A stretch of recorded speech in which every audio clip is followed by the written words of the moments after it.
ప్రభువైన క్రీస్తు నామంలో మీ అందరికీ నా యొక్క ప్రత్యేకమైన వందనాలు తెలియజేసుకుంటున్నాను. మరణాత నెహ్రూ కుంచపల్లి యూట్యూబ్ ఛానల్ని మీరందరూ ఎంతగానో ఆదరిస్తూ దీని ద్వారా పంపబడుతూ ఉన్న ప్రతి ఒక్క ప్రోగ్రామ్ని చూస్తూ ఎంతగానో దీవించబడుతూ ఉన్నారు. అంతేకాదు ఆయా సమయాల్లో కొంతమంది ఫోన్లు చేసి చెప్తూ వస్తూ ఉన్నాను. ఈరోజు మీ మధ్యలోనికి మరణాత బిబ్లికల్ సెమినరీని తీసుకుని వస్తున్నాం. దైవదాసులు శ్రీ కుళ్ళపల్లి మోహన్ చౌదరి గారి చేత 1984 సంవత్సరంలో ఆరంభించబడింది. అది నేటికి కూడా ఈ విధంగా జరుగుతూ ఉంది. ఈరోజు మన మధ్యలో యవనస్తులు విద్యార్థులు ఉన్నారు. ప్రతినిత్యము కూడా వారికి ఈ విధమైన ఆరాధన కార్యక్రమాలు జరుగుతూ ఉన్నాయి. గడిచిన సెమిస్టర్ అంతా కూడా లాక్డౌన్ వలన ఆన్లైన్లో వారికి క్లాసెస్ నిర్వహించాం. సెకండ్ సెమిస్టర్లో జనవరి నుంచి వారందరినీ కూడా క్యాంపస్కి తీసుకుని వచ్చి సోషల్ డిస్టెన్స్తో ఈ విధమైన కార్యక్రమాలు అంటే వారికి ఇవ్వవలసిన ట్రైనింగ్ జరిగిస్తూ ఉన్నాం. ఎందుకంటే ఇంకా మీ కుటుంబాల్లో ఇటువంటి యవనస్తులు కనుక ఉన్నట్లయితే దేవుని కొరకు దేశం కొరకు అక్కడికి వచ్చి తీర్చిదిద్దే పాత్రలుగా చేయాలి అనేదే మా ఉపాధ్యాయ బృందము, ముఖ్యంగా మా డైరెక్టర్ గారు శ్రీ అల్లూరి విశ్వప్రసాద్ గారి యొక్క గొప్ప దర్శనం. ఆ దర్శనంలోనే మేమందరము పారిభాగస్తులమై ముందుకు కొనసాగుతూ ఉన్నాం. ఇప్పుడు పాట పాడుతూ ఉన్న విద్యార్థి సోదరులు నితేష్, తను చిత్తూరు దగ్గర నుంచి మా బైబిల్ కాలేజ్కి రావడం జరిగింది. అంతేకాదు తను పీటీహెచ్ ప్రోగ్రాంలో ఫైనల్ ఇయర్లో ఉన్నాను. ఒక గొప్ప దర్శనంతో అన్ని కుటుంబాల మధ్య పరిచయం చేయాలని ఇప్పటికీ ఎంతగానో మండించబడుతూ ఉపవాసాలతో దేవస్థానంలో కొనసాగుతున్నారు. ఇటువంటి యవనస్తులు మా మధ్యలో ఎంతోమంది ఉన్నారు. అలాగే మీ కుటుంబాల్లో యవనస్తులు ఉన్నట్లయితే మా దగ్గరకు పంపించండి. వారిని ఏ విధంగా తర్ఫీదు చేయాలో దేవుడు మాకు ఇచ్చిన భారాన్ని బట్టి ఆ రీతిగా తర్ఫీదు చేసి మళ్ళీ మేము మీ గృహాలకు పంపిస్తాం. దేవుడు ఈ కార్యక్రమం ద్వారా, పాట ద్వారా, వాక్యం ద్వారా మేము మిమ్మల్ని అందరినీ కూడా దీవించాలని ఆశిస్తూ ఉన్నాం. అందరూ కూడా రెండు చేతులు దేవుడు ఇచ్చారు. రెండు చేతులు చపలు కొడుతూ పాడుతూ దేవుడు మహిమపడదు. నిజమైన ద్రాక్షావల్లి నీవే, నిత్యమైన సంతోషము నీలోనే. నిజమైన ద్రాక్షావల్లి నీవే, నిత్యమైన సంతోషము నీలోనే. శాశ్వతమైనది, ఎంతో మధురమైనది, నాపైన నీకున్న ప్రేమ ఎనలేనిది.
సంతోషం, ఎంత ఆనందమో. నిజంగా రెండు చేతులపైకి దేవుని స్తుతిద్దాం. హల్లెలూయా. మరొక పాట ద్వారా దేవుని మహిమపడదాం. కలనైన మారువాడు నీవు నడిపిన మార్గం, క్షణమైన వీడువాడు నీతో సహవాసం. కలనైన మారువాడు నీవు నడిపిన మార్గం, క్షణమైన వీడువాడు నీతో సహవాసం. ఆరాధ్యుడా యేసయ్యా, నీతో నా అనుబంధం మాధుర్యమే. ఆరాధ్యుడా యేసయ్యా, నీతో నా అనుబంధం మాధుర్యమే. Thank you lord. యేసయ్యా నీకు స్తోత్రాలు. నిజమే, ఆరాధనకు యోగ్యుడవు, మహిమగలించుడు దేవుడు నీవే ప్రభువా. సమస్త మహిమకు ఘనతకు పాత్రుడు నీవే ప్రభు. ఈ సమయం వరకు నేను స్తుతించాం, ఆరాధించాం, నేను గణపరిచాం. మా స్తుతులపై ఆశీర్వదించండి దేవా. నీకే కోటినాది వందనాలు. ఎల్లవేళలా నీకు స్తుతిస్తూ, ఆరాధిస్తూ, మహిమపరుస్తూ ఆ జీవితంలో నువ్వు ముందు కొనసాగే బలాన్ని, శక్తిని మాకు దయచేయమని. అవును ప్రభా, ఈ యొక్క గుడికి వచ్చినటువంటి ఎంతమంది వచ్చి వాళ్ళందరినీ కూడా దీవించి బలపరచమని ప్రార్థన చేసుకుంటూ ఈ సమయంలోని వాక్యం కొరకు వెలుచుండగా మహాపరిషుడుగా వాక్యాన్ని వెలుగునటువంటి మనస్సును, చెవులు మాకు దయచేసి ఏ వాక్యం అయితే వాళ్ళు విత్తబడుతుందో ఆ వాక్యానుసారంగా జీవించగలిగినటువంటి మనసును దయచేయమని, బలపరచమని యేసుక్రీస్తు అతి పరిశుద్ధమైనటువంటి నామములో ప్రార్థిస్తున్నాం తండ్రి. ఆమేన్. ఆమేన్. ప్రభువుని క్రీస్తునామములో వందనాలు తెలియజేసుకుంటున్నాను. అందరూ బాగున్నారా? మీరు మీ జీవితాల్లో ఎప్పుడైనా ఫెయిల్యూర్స్ ఎదుర్కొన్నారా? అపజయాలు ఎదుర్కొన్నారా? అసలు ఇంతవరకు నాకు ఒక్క ఫెయిల్యూర్ కూడా తెలియదండి అన్నవాడు చేతులెత్తండి. వింటున్న మీరు, మాట్లాడుతున్న నేను కూడా చేయట్లేదు. అంటే దాని అర్థం మనం జన్మించిన తర్వాత మనకి ఊహ తెలిసిన దగ్గర నుంచి ఇప్పటి వరకు ఏదో ఒక సమయంలో ఏదో ఒక అపజయాన్ని మనము ఎదుర్కొన్నాం. మరి అపజయాన్ని ఎదుర్కొన్న మీరు ఏం చేశారు? ఒక్కసారి గుర్తు చేసుకోండి. ఇప్పుడు చెప్పమని అయితే నేను మీకు అవకాశాలు ఇవ్వను. ఆ అపజయం అనేది ఎదురైనప్పుడు అయితే ఒకటి నీరసంగా కోలబడిపోతాం, చాలా డిప్రెషన్లోకి వెళ్ళిపోయేవారు కొంతమంది, అసలు ఈ జీవితం ఎందుకు అని ప్రశ్నించుకునేవారు కొంతమంది, తమను తాము నిందించుకునేవారు మరికొందరు. ఇక కొంతమంది అయితే ఏకంగా ఇక ఆ దేవుణ్ణి నిందిస్తూ ఉంటారు. దేవా, అసలు నువ్వు ఉన్నావా? ఉంటే ఎందుకు నాకు ఇలా జరుగుతుంది అని చెప్పి మనం దేవుని ప్రశ్నించే వాళ్ళుగా కూడా అనేక సమయాల్లో ఉంటూ ఉంటాం. అయితే ఈ ఉదయకాలంలో ఇటువంటి లేదు, మనం ఇప్పటి వరకు ఆయా సందర్భాల్లో ఎదురైన ఆ ఫెయిల్యూర్స్ అనేవి ఎదురైనప్పుడు ఇక మీదకి ఎదురు కాకుండా నేను ఆ ఫెయిల్యూర్లోనికి మరలా ప్రవేశించకుండా ఉండాలి అని మీరు ఎప్పుడైనా ఒక నిర్ణయం చేసుకున్నారా? లేదు అని అంటే ఈ ఉదయకాలంలో అటువంటి ఫెయిల్యూర్స్ అనే మన జీవితాల్లోనికి రాకుండా ఉండాలి అని అంటే ఒకే ఒక్కటి మనం కలిగి ఉంటే సరిపోతుంది. అదే ఫోకస్ ఆన్ వన్ థింగ్. అంటే ఒకే ఒక దాని యందు మనం లక్ష్యం ఉంచుట అనేది మనం ఎప్పుడైతే చేస్తామో అప్పుడు ఎటువంటి అపజయం కూడా రాదు. ఈవెన్ వచ్చినప్పటికీ కూడా దాన్ని ఎదుర్కొనే సామర్థ్యాన్ని మనం కలిగి ఉంటాం. ముఖ్యంగా యవన దశలో ఉన్న మీరు అనునిత్యము కూడా పోరాటమే. యవనిచ్చలతోనూ లేదు మీ ఇష్టాలతోనూ అనుదినము కూడా ఆరాటమే. అటువంటి ఆరాటాలు, పోరాటాలు ఎదురవుతూ ఉన్నప్పుడు దేవుని చిత్తానుసారమైన నిర్ణయాలు అనేవి మనం ఎలా చేసుకోవాలి, ఏ విధంగా ఉండాలి, ఏ విధంగా మన జీవితం మన కొరకు మాత్రమే కాకుండా అనేకులకు ఎలా ఆశీర్వాదకరంగా ఉంచుకోవాలి అనేది కూడా ఒకంత మనం చూడవలసి ఉన్నాం. హెబ్రీయులకు రాసిన పత్రిక 12వ అధ్యాయం 1-2 వచనాలు చదువుకుందాం. హెబ్రీ 12:1-2. ఇంత గొప్ప సాక్షి సమూహము మేఘము వలె మనలను ఆవరించున్నందున మనము కూడా ప్రతి భారమును సులువుగా చిక్కులబెట్టు పాపమును విడిచిపెట్టి విశ్వాసమునకు కర్తయు దానిని కొనసాగించువాడునైన యేసు వైపు చూచుచు మన ఎదుట ఉంచబడిన పందెంలో ఓపికతో పరిగెత్తుదము. ఇక్కడ అపోస్తలుడైన పౌలు హెబ్రీ సంఘానికి రాస్తూ మాట్లాడుతున్నారు. ఈ హెబ్రీలు అంటే ఎవరు అనంటే, ఒక నిర్ణయంతో ఒక అడుగు ముందుకు వేసి ప్రభువుని అనుసరించారు. కొంతకాలం వరకు కూడా ప్రభువుని అంటి పెట్టుకుని జీవించారు. కొంతకాలం అయిన తర్వాత మనలాగానే మనం అనుకున్నవేమీ జరగడం లేదు. ఏది అనుకుంటే దానికి ఎదురే అవుతుంది. ఏదో ఒకటి విన్నాను, అది జరుగుతుందని ఇక్కడికి వచ్చాను, కానీ ఇక్కడికి వచ్చేసరికి అది నెరవేర్పు జరగడం లేదు అని ఉద్దేశించి వారు ఏం చేశారంటే, slowly they started drifting away from the church. అంటే సంఘంలో నుంచి వెనక్కి వెళ్ళిపోయి ఎక్కడి నుంచి అయితే వచ్చారో అక్కడికి వెళ్ళిపోవడం ప్రారంభించారు. అటువంటి వారిని ఆనాడు నేడు కూడా సంఘాలలో అటువంటి వారు లేకపోలేదు. ఎందుకంటే ఈ సంఘంలో కార్యం జరుగుతాయి, లేదు ఈ సంఘాలు అస్సలు కార్యం జరగడం లేదు అని సంఘాలను ఫోకస్ చేసుకునే భక్తులు చాలా మంది ఉన్నారు. సంఘాలను దృష్టిలో పెట్టుకుని చూస్తే మనం ఎక్కడ కూడా నిలబడలేము. ఎందుకంటే ముందు మనలో క్రీస్తు ఉండాలి. అంతేకాదు ప్రతి సంఘంలో దేవుని యొక్క క్రీస్తు యొక్క రక్తము చేత కడగబడిన ఆ సంఘంలో క్రీస్తు ఉన్నాడని ఎప్పుడైతే మనం దృష్టి ఉంచుతామో అక్కడ దేవుని యొక్క బలమైన కార్యాలు జరుగుతాయి. ఆ కార్యాలు జరగడానికి ప్రథమముగా మీరు నేనే కారణమవుతాము.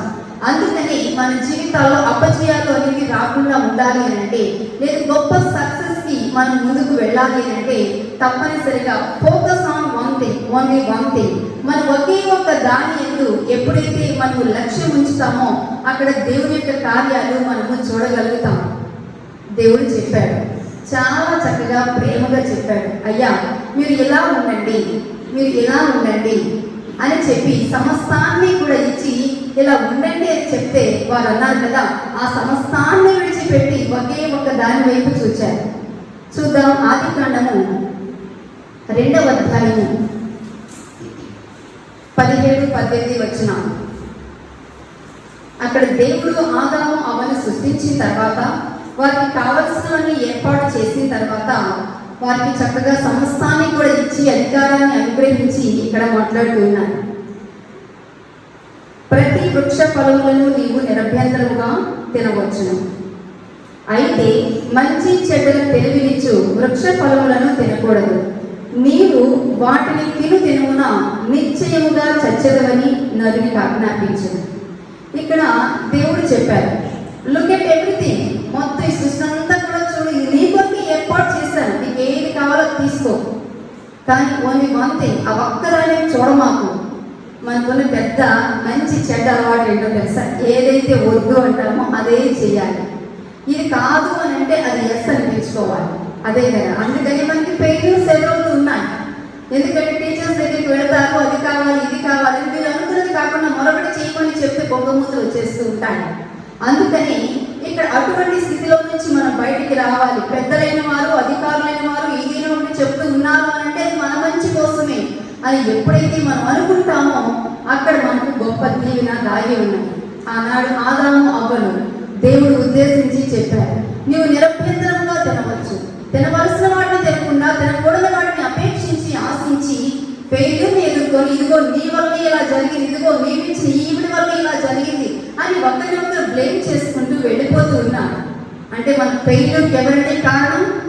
దేవుని మాటను నిర్లక్ష్య పెట్టి మనం చూడవలసిన దాని వైపు చూడకుండా చూడకూడని వైపు దాని వైపు చూడటం ద్వారా మనకి వచ్చిన అపజయం. కేవలం ఆ ఫెయిల్యూర్ అనేది మన ఒక్కరితో సరిపోలా, కాలక్రమానందరికీ కూడా అది సంక్రమించుకుంటూ వెళ్ళిపోయింది. అందుకని అటువంటి అపజయాలకి కారకులుగా, మోత కారకులుగా మనము ఉండడానికి వీల్లేదు. అలా ఉండడానికి దేవుడు మిమ్మల్ని నన్ను పిలవలేదు అనేది గుర్తు చేసుకున్నాం. అక్కడ హెబ్రీయులకు రాసిన పత్రికలో చదువుకున్నాం కదా, ప్రతి భారమును సులువుగా చిక్కులు పెట్టు పాపము ఎలా చిక్కులు పెడుతుందట? చాలా సులువుగా, సింపుల్. పర్వాలేదు, టీచర్ గారు లేదు కదా, అలా వెళ్ళి అలా వచ్చేయచ్చు, ఎవరు చెప్పొచ్చారు, ఎవరు చూడొచ్చారు, ఏమో వెళుతుంది, ఏదో దెబ్బ తగ్గుతుంది, ఏంటి అని అంటే ఇదిగో పలానా రీజన్. కొంతమంది గోడలు దూకే అలవాటు ఉంటుంది, ఎందుకంటే మాకు అలవాటు అది, మాకేం తప్పు కాదు. కొంతమంది బయటికి వెళ్ళి తినే అలవాటు ఉంటుంది, మాకు తప్పు కాదు, మాకు ఎవ్రీడేకి అలవాటు. కానీ ఏదైతే మనకు చెప్పబడుతుందో న్యాయము, చట్టము అనేది ఉంది, దానికి ప్రతి ఒక్కరికి కూడా మనము లోబడి జీవించవలసిందే. అందుకని మన ఫెయిల్యూర్స్కి వారిని వీరిని కాకుండా లోకించి వస్తారు. మనలోనికి మనం చూసుకుందాం, మన అపజయానికి కారణం ఏంటో మనకి అర్థమవుతుంది. అంతేకాదు మరొక యవ్వనస్తుడు కనపడుతున్నాడు. తను జన్మించింది మొదలుకొని మరణించేంత వరకు కూడా లేఖనాల్లో వ్రాయబడ్డారు. దేవుడు చెప్పాడు, బాబు నేను ఒక ప్రత్యేకమైన పని కొరకు నేను నాజీరు చేశాను, నేను తప్పనిసరిగా ఈ పనే చేయాలి, ఇంతకు మించిన మరొకటి చేయడానికి వీల్లేదు అని చెప్తే ఆ వ్యక్తి అన్నాడు కదా, అయ్యో భలే పని, అసలు దానితో పాటు నేను అన్ని కూడా చేసుకుంటాను అన్నాడు. ఆ వ్యక్తి మరెవరో కాదు, ఉన్నాను కదా, సంసోన్. మనకి న్యాయాధిపతుల గ్రంథం 13 నుండి 16 అధ్యాయాల్లో చాలా చక్కగా అతను జన్మించినది మొదలుకొని అతని పరిచర్య, అతని సక్సెస్, అతని ఫెయిల్యూర్స్, అతని మరణం మొత్తము కూడా బయోగ్రఫీ అంతా కూడా రాసి పెట్టబడిన అతి తక్కువ మందిలో ఒక వ్యక్తిగా మనకి ఇక్కడ సంసోను కనపడుతూ ఉన్నాడు. సంసోను దేని కొరకు దేవుని చేత ఏర్పాటు చేయబడ్డాడు, ఎవరి కొరకు నాయకుడిగా నియమించబడ్డాడు. దేవుని ప్రజలైన ఇశ్రాయేలీయులు అప్పటికే కొన్ని సంవత్సరాల నుంచి అక్కడ ఫిలిస్తీన్ల ద్వారా వ్యతిరేకతను లేదా చాలా ఒత్తిడిని ఎదుర్కొంటూ ఉన్నారు. అప్పుడు దేవుని ప్రజలైన వారు దేవుని సన్నిధిలో మొరపెట్టినప్పుడు దేవుడు వారి ప్రార్థనకు అంగీకరించి మీలాంటి ఒకరైన ఒక సంస్థని ఏర్పాటు చేసి ఇక మీదట నీవు నా ప్రజలను పరిపాలన చేయాలి అని చెప్పినప్పుడు ఏం చేశాడు? అలాగే అన్నాడు. ఇవి తల్లిదండ్రులు చెప్పారు. తర్వాత మనకి 14వ అధ్యాయము 1-2 వచనాలు చూసినట్లయితే ఎలా దేవుని యొక్క డైరెక్షన్ నుంచి అనదర్ డైరెక్షన్లోకి వెళ్ళాడో మనకి అర్థమవుతుంది. సంసోను తిమ్నాతులకు వెళ్ళి తిమ్నాతులో ఫిలిస్తీన్ల కుమార్తెలలో ఒకటిని చూచాడు. అతడు తిరిగి వచ్చి తిమ్నాతులో ఫిలిస్తీన్ల కుమార్తెలలో ఒకటిని చూచితిని, మీరు ఆమెను నాకు ఇచ్చి పెళ్లి చేయవలెనని తన తల్లిదండ్రులతో అనగా, ఇది ఒకటి వచ్చేసిన యవనస్తులతో వారికి ఏది నచ్చితే అదే కావాలి. వయసుతో నిమిత్తం లేదు, వరుసతో నిమిత్తం లేదు, మనం ఏ కమ్యూనిటీ నుంచి వచ్చామో దానితో నిమిత్తం లేదు, దేశంతో నిమిత్తం లేదు. ఎంతసేపు నేను నా ఇష్టం దానికి ఎవరైతే అంగీకరిస్తారో వారే మావారు, మిగతా వారందరూ పరాయి వారు, ఇంటి వారు అయినప్పటికీ కూడా. అందుకని గుర్తుంచుకోండి, యవనస్తుల లైఫ్లో టర్నింగ్ పాయింట్ ఏంటో తెలుసా? వివాహం అనేది మీ ఇష్టానుసారంగా చేసుకున్నారు అనుకోండి, దానిలో నుంచి వచ్చే తిప్పలు ఎన్ని ఉంటాయో అదే దైవ చిత్తానుసారముగా ఒక నిర్ణయంలో తీసుకుని మనం అందులోనికి అడుగు పెట్టామనుకోండి, అందులో ఎంత గొప్ప దీవెన ఆశీర్వాదం ఉంటుందో. మరి మీ ఆలోచనలు, మీ నిర్ణయాలు ఎలా ఉంటూ ఉన్నాయో ఒకసారి ఆలోచన చేసుకోండి. చూచాడట, చాలా నచ్చిందట.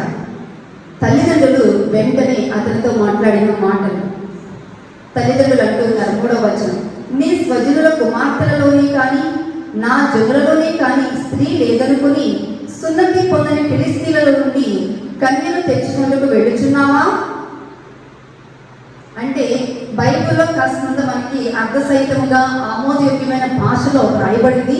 కానీ వాళ్ళు ఎంత సాఫ్ట్గా చెప్పి ఉంటారంటే నేను అనుకోను తల్లిదండ్రులుగా. ఎందుకంటే అది దైవ చిత్తానుసారంగా తను ఒక నిర్ణయం చేసుకున్నాడు.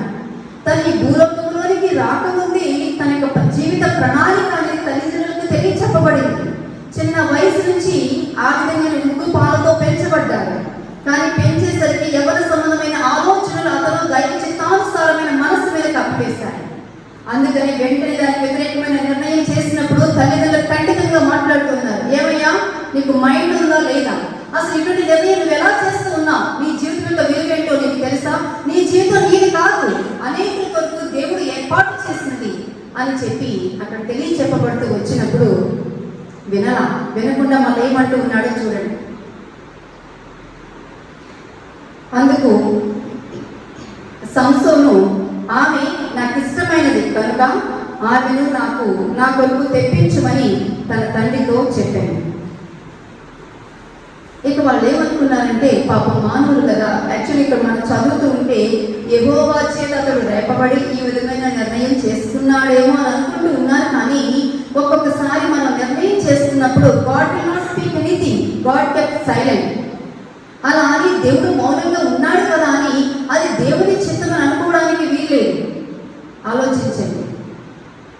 ఎందుకంటే ఇక ఎంత చెప్పినప్పటికీ కొడుకు వెనకపోవడంతో ఏమో ఒకడు దేవుడే ఆ విధంగా ఫిలిస్తీన్ల మధ్యలోనికి వెళ్ళి వాళ్ళందరినీ సంహరించడానికి అలా చేస్తున్నాడేమో అని కంక్లూజన్కి వచ్చారు. కానీ నా మట్టుకు నా పరిస్థితి వచ్చింది కదా, ఏమీ చేయలేని పరిస్థితిలో తన నిర్ణయానికి తన జీవితాన్ని వదిలిపెట్టేశారు.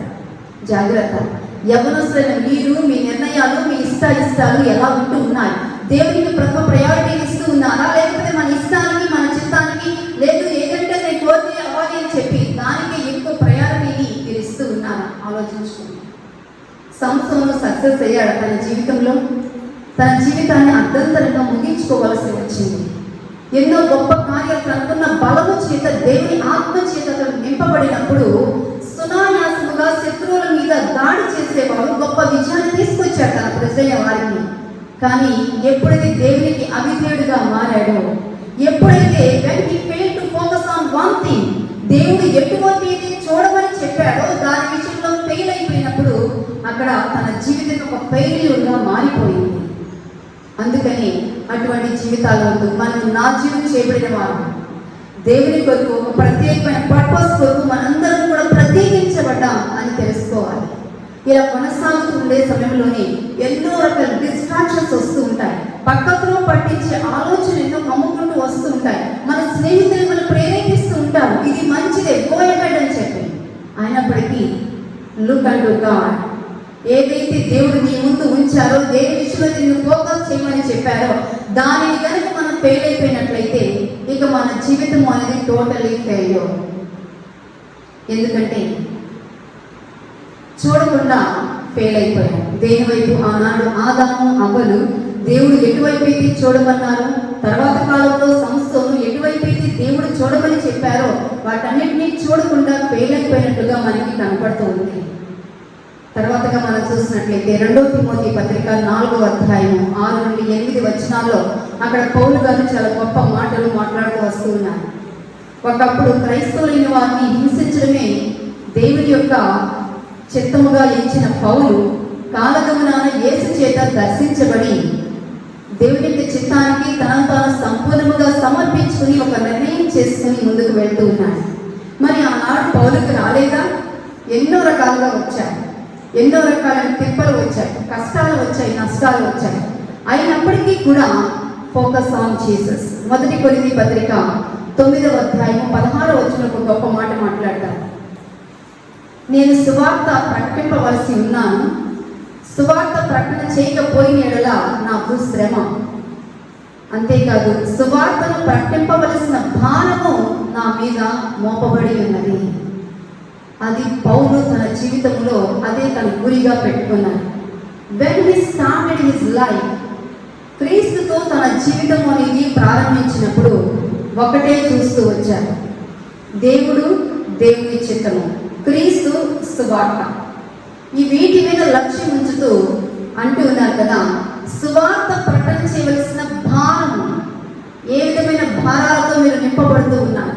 ఈ లోకపరమైన భారములతోనా, లేకపోతే దేవుని యొక్క భారంతో మనం నింపబడుతూ ఉన్నాము? తర్వాత ఒక బాధని ఎక్స్ప్రెస్ చేస్తూ ఉన్నారు. అయ్యో, ఆ యొక్క బాధ డీప్ డౌన్ నుంచి ఎక్స్ప్రెషన్ వస్తుంది చూసారా? అయ్యో, నేను సువార్తను ప్రకటింపకపోయిన యెడల నాకు శ్రమ. ఎంతమంది భావించుకుంటూ ఉన్నారండి నేటి దినాల్లో ప్రభు యొక్క పని చేయడం, సువార్త పరిచయం చేయడం అనేది ఎంతమంది మన గురిగా, మన గమ్యంగా మనము ఎంచుకొని కొనసాగుతూ ఉన్నాం? ఆలోచన చేసుకోండి. ఎంతసేపు అమ్మ అది ఇవ్వలేదు, నాన్న ఇది కొనివ్వలేదు, లేకపోతే నేను అడిగిన కాలేజీలో మీరు నాకు డొనేషన్ కట్టి సీటు తీసుకుని రాలేదు అని యవనస్తులు చాలా మందిని మనం చూస్తూ ఉన్నాం. తీరా పేరెంట్స్ తీసుకొచ్చి ఖర్చు పెట్టి చేసిన తర్వాత నాకు ఇంట్రెస్ట్ లేదు, ఏది ఇక రేపు ఎప్పుడో కాలేజ్కి వెళ్ళాలి, తిప్పలు కూడా అన్నీ కట్టి బాబు వెళ్ళు నాయన అంటే ఐఎమ్ నాట్ ఇంట్రెస్టెడ్ అని చెప్పి పక్కకి తొలగిపోయే యవనస్తులు, వారిని చూస్తూ గృహాల్లో కూర్చుని ఏడ్చే పెద్దలు ఎంతమంది ఉన్నారో ఆలోచించండి. మరి ఏ విధమైన భారము చేత మీరు ఇక్కడ నింపబడుతూ ఉన్నారు? మరణాత బిబిలికల్ సెమినరీలో ఒక స్థానాన్ని దేవుడు మీకు అనుగ్రహించారు. దైవదాసు శ్రీ గుళ్ళపల్లి మోహన్ చౌదరి గారికి ఇచ్చిన భారము అనేది తరతరాలుగా నేటి వరకు కొనసాగుతూ వచ్చింది. మన డైరెక్టర్ అల్లూరి విశ్వప్రసాద్ గారి యొక్క ఆధ్వర్యంలో ఎంతో మంది యవనస్తులు, ఉపాధ్యాయులు మీ కొరకు ఎంతగానో ప్రయాసపడుతూ ఉన్నారు. ఏ భారంతో మీరు నింపబడుతూ ఉన్నారు? అన్ని కంఫర్ట్ జోన్లో ఉంటే ఐ కెన్ డూ ఎనీథింగ్ అనే స్థితిలోకి వచ్చేసాం. కానీ కొద్దిపాటి కష్టము నష్టము మనకి నచ్చని ఏదైనా జరిగినట్లయితే వెంటనే మనం లాంగ్ ఫేసెస్ పెట్టేసుకుని ఏదో భూమి తలకిందులు అయిపోయినట్లుగా మనం భావిస్తూ మనం చాలా సందర్భాల్లో ఒక అడుగు వెనుకకు వేస్తూ ఉన్నాం. ఫైనల్ స్టూడెంట్స్ ఉన్నారు. ఏంటి మీ భారం? ఏ ప్రాంతం కొరకు దేవుడు మీలో భారాన్ని నింపుతూ ఉన్నాడు? ఏ పరిచయం చేయమని దేవుడు మిమ్మల్ని మరింతగా పోక్ చేస్తూ ఉన్నాడు? ఇక్కడ నుంచి కాలు బయట పెడితే మీ ఇంట్లో పెడతారా, లేకపోతే మీ ప్రజల మధ్య మీరు పెడతారా? ఆలోచించుకోండి. సువార్త ప్రకటన చేయవలసిన భారము నా మీద మోపబడి ఉన్నది. క్రీస్తుని ఎరుగని ప్రజలు నేటికి కూడా ఎంతో మంది ఉన్నారు. వారందరి విషయంలో నా బాధ్యత ఏమై ఉన్నది అనేది కనుక మనం తెలుసుకోకుండా ఉన్నట్లయితే we will be focused on many things. అలా ఫోకస్ చేయకుండా ఉండడానికి ఎన్నో రకాలైన విషయాల మీద మన మనసు కేంద్రీకృతం అవుతూ ఉంటుంది. జాగ్రత్త.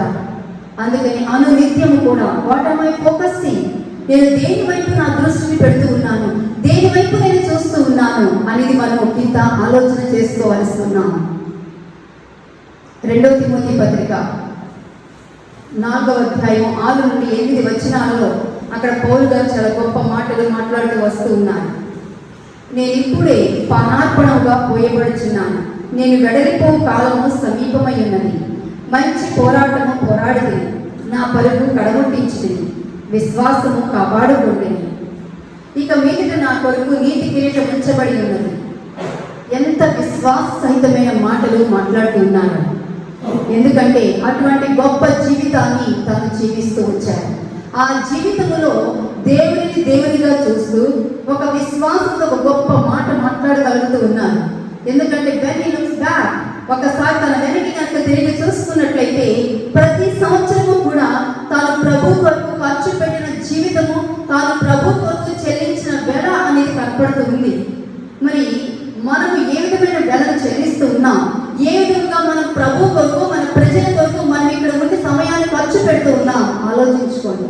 మీ జీవితాలు మీ కొరకు కాదు, అనేకుల కొరకు ప్రభు ఇక్కడ సిద్ధం చేస్తూ ఉండగా మిమ్మల్ని మీరు మరింతగా సిద్ధం చేసుకోవలసిన వారై ఉన్నాను. కళ్ళు మూసుకున్నట్లయితే ప్రార్థన చేసుకున్నాం. Focus on one thing. ఒకే ఒక దాని ఎందు మనము దృష్టి పెట్టవలసి ఉన్నాం. Not many things. మనం ఫెయిల్యూర్స్ ఎదుర్కొంటూ ఉన్నాము అని అంటే మన డైరెక్షన్ ఎక్కడో మారింది. మన మోకాళ్ళు నొప్పి పుడుతూ ఉన్నాయి అని అంటే నడవలసిన మార్గంలో మనము నడవడం లేదు. ఆలోచన చేసుకుందాం. తండ్రి, స్తోత్రములు వందనములు చెల్లిస్తూ ఉన్నాం. ఈ మాటలు విన్న ప్రతి ఒక్కరూ తమ జీవితాల్లోని ఫెయిల్యూర్స్ని అధిగమించడానికి ఒకే ఒక్క దాని యందు మీరు పిలిచిన పిలుపు వైపు, మీరు ఇచ్చిన దర్శనం వైపు చూస్తూ అడుగులు ముందుకు వేయడానికి కావలసిన కృపను ప్రభా నిండుగా అనుగ్రహించండి. ఇంకా ఏ కుటుంబాల్లో అయితే ప్రభా యవనస్తుల విషయమే పెద్దలైన వారు కన్నీరు కారుస్తూ ఉన్నారు, అవిధేయులుగాను అక్రమకారులుగా ఉన్న యవనస్తుల కొరకు ప్రార్థన చేస్తూ ఉన్నా. నీ ఆత్మతో వారిని దర్శించమని ప్రార్థిస్తూ ఉన్నా. వారు ఎక్కడ ఉన్నప్పటికీ ప్రభు నీ చిత్తానికి వ్యతిరేకమైన నిర్ణయం గురించి వారిని వెనుకకు తీసుకుని రమ్మని, నీ చిత్తానికి తండ్రి సమీపముగా వారిని నడిపించమని ప్రార్థన చేస్తూ ఉన్నాం. మేము చేసిన మనల్ని ఆలకించి ప్రతి ఒక్కరిని కూడా ప్రభు దీవించినందుకు మహిమ చెల్లిస్తూ యేసు శ్రేష్ఠ నామమున ప్రార్థిస్తూ ఉన్నాం తండ్రి. ఆమేన్. ఆమేన్.